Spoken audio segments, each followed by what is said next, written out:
मेरा नाम है मेहरुनिशा। आज की कहानी है सीमाओं में कैद सीमा की। सीमा एक चित्रकार थी। उसका एक सपना था कि उसका एक अपना आर्ट गैलरी हो। उसका ये सपना जिसे वो पूरा करना चाहती थी, लेकिन उसके माँ बाप पुराने ख्याल के लोग थे। उनको तो बस एक ही चीज़ पता थी कि लड़कियों की अच्छी जगह शादी करनी है और लड़कों को अच्छी शिक्षा देनी है ताकि वो उनका बुढ़ापे का सही सहारा बन सके। वैसे ये सोच हमारे समाज में आज भी फलता फूलता है। हजारों माँ बाप हैं जो आज भी ऐसी सोच रखते हैं। सीमा 2 भाइयों की इकलौती बहन थी। बस सीमा को ज़्यादा नहीं पढ़ाना है। सीमा पे जो भी खर्च करना है वो उसकी शादी में करना है। यही सोच पूरे परिवार की थी। लेकिन सीमा अपने सपनों की दुनिया में ही रहती थी। बेहतरीन आर्टिस्ट थी। कुछ भी देखकर वह कॉपी पर वैसा ही जिंदा तस्वीर बना दिया करती। लेकिन उसके माँ बाप उसके दिमाग में एक ही बात भरते कि इन चीज़ों से तुम्हारा जीवन नहीं जाएगा। तुम्हें घर गृहस्थी सीखनी है और जाकर अपने पति का घर संवारना है। ये काम तुम्हारे लिए नहीं है और ना ही हम इसे करने देंगे। लेकिन सीमा के सपनों की कोई सीमा नहीं थी। वो सोचती, ठीक है, जब शादी हो जाएगी तो मेरा पति मेरा साथ देगा। वो दिन भी आ गया जब सीमा के सपनों का कत्ल करके उसे विदा कर दिया गया। सीमा चुपचाप ससुराल चली गई। कुछ दिन बीते, शादी के कुछ दिन बीत गए तो सीमा ने एक दिन अपने पति को अपनी पेंटिंग्स दिखाई तो वो हैरान रह गया। उसे यकीन ही नहीं आ रहा था कि इतनी जिंदा तस्वीर सीमा ने बनाई है। उसके पति ने सीमा की बड़ी तारीफ की, बड़ी सराहना की और बोला, आज तक मैंने ऐसी पेंटिंग नहीं देखी। सीमा की आंखों में फिर वही ख्वाब दोबारा जिंदा हो गए। उसने सोचा कि ये तो बहुत अच्छे हैं। अब मैं जो सपना देखती हूँ वो सपना पूरा हो जाएगा। सीमा अब बहुत खुश रहने लगी। रोज़ रोज़ नई पेंटिंग्स बनाती। रोज़ उसका पति तारीफ करता। फिर एक दिन सीमा ने कहा, मैं अपनी एक आर्ट गैलरी खोलना चाहती हूँ। अगर आप मेरा साथ दें तो हम लाखों कमा सकते हैं इस पेंटिंग के ज़रिए। उसका पति अच्छा तो बहुत था, सीमा का ख्याल भी रखता था, लेकिन सीमा की ये बात उसे अच्छी नहीं लगी। कहने लगा, सीमा, अपनी सीमा में रहो। मैं अच्छा कमा लेता हूँ, तुम्हारी हर ज़रूरत का ख्याल रखता हूँ। फिर तुम्हें क्या ज़रूरत है काम करने की? घर गृहस्थी संभालो जो तुम्हारा काम है। जो पूरा ना हो सके वो ख्वाब मत सजाओ। ये सुनकर सीमा बुत बनी चुपचाप खड़ी रह गई। लेकिन सीमा काफ़ी सकारात्मक विचार की थी। वो जल्दी ही समझ गई थी कि ये भी मेरे माँ बाप के विचारों का है। उसे कोई फ़र्क नहीं पड़ा। अब सीमा समझ गई थी कि उसके ख्वाब अब किसी के सहारे चलने वाले नहीं हैं। फिर सीमा ने अपने सपनों का दूसरा रास्ता ढूंढ लिया। वो खुद की आर्ट गैलरी का सपना छोड़ अपनी आर्ट को किसी और आर्टिस्ट की गैलरी में भेजने लगी।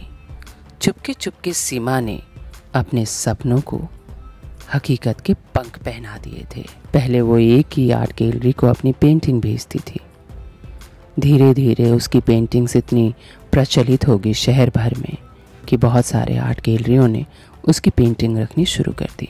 एक दिन उसने अपनी अंतरात्मा की चित्रकारी की। एक आज़ाद खूबसूरत सी लड़की बड़ी सी दुनिया में नाखूनों से बने पिंजरे में कैद है और वो बाहर निकलने को तड़प रही है, जिससे उसके हाथ पैर नाखून से जख्मी हो गए हैं। ये तस्वीर बहुत जल्दी चर्चा का विषय होने वाली थी। आर्ट गैलरी वालों ने जब इस तस्वीर को अपनी गैलरी में लगाया तो उसी पेंटिंग को लोग मुंह मांगे दाम पर खरीदने के लिए तैयार हो गए। जब वो पेंटिंग शहर की सबसे महंगी पेंटिंग बनी तो ये बात सबसे कहाँ छुपने वाली थी, सबको पता चल गया कि सीमाओं में कैद इस जिंदा तस्वीर को बनाने वाली का नाम ही सीमा है। जब ये बात उसके घर तक पहुंची तो उसका परिवार ये सुनकर हक्का बक्का रह गया। तब सीमा को आर्ट गैलरी वालों ने निमंत्रण भेजा उस जिंदा तस्वीर के बारे में बात करने के लिए, उससे पूछने के लिए कि आखिर ये प्रेरणा आपको कहाँ से मिली। जब सीमा से पूछा गया कि आखिर आपको ये प्रेरणा कहाँ से मिली तो सीमा ने जो कहा उसे सुनकर कई अधूरे ख्वाब रखने वालों को जैसे मरहम लगा दिया गया हो, उन्हें तैयार कर दिया गया हो, उनकी ज़िंदगी में रोशनी आ गई। सीमा ने कहा, मुझे हज़ारों दफ़ा बताया गया कि मैं ये नहीं कर सकती, ये मेरा काम नहीं है। तब मैं खुद से कहती यही मेरा काम है और मैं अपने काम को प्यार करती और मन से करती। याद रखिए, जो भी कुछ आप करते हैं उसे प्यार कीजिए और बस उसे मन ही मन करते रहिए। तब तक करिए जब तक आपका अवचेतन मन ये मान न ले, क्योंकि आपकी जीत और आपकी हार आप ही तय करते हैं। सीमा अब एक कामयाब औरत थी और जब उसे उस पेंटिंग के लिए सम्मानित पुरस्कार दिया गया तो उसने उस पुरस्कार को अपने पति के नाम करते हुए कहा कि मैं अपने सपनों को लेकर शायद मर ही जाती, लेकिन मेरी कला को जब पहली बार आपने सराहा तो मेरा मन ज़िद्दी हो गया। मैं उसी दिन खुद को कलाकार मानने लगी।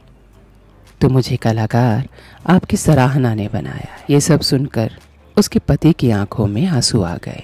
जब समारोह खत्म हुआ तब उसके पति ने उससे पूछा, मैंने तो तुमको तुम्हारी सीमा की हद में रहने का ताना दिया था और तुमको नीचा दिखाया था और ना ही मैंने तुम्हारी कोई सहायता की, तो फिर तुमने सबके सामने मेरा मान क्यों बढ़ाया? तब सीमा ने कहा, मेरा नाम भले ही सीमा है, लेकिन अपनी ही सीमाओं को तोड़ना मुझे अच्छा लगता है। जिस दिन आपने मुझे मेरी सीमा याद दिलाई उसी दिन मैंने ये तय किया कि आपको और आप जैसे हजारों को ये दिखाना होगा कि औरत की सीमा कोई और तय नहीं कर सकता।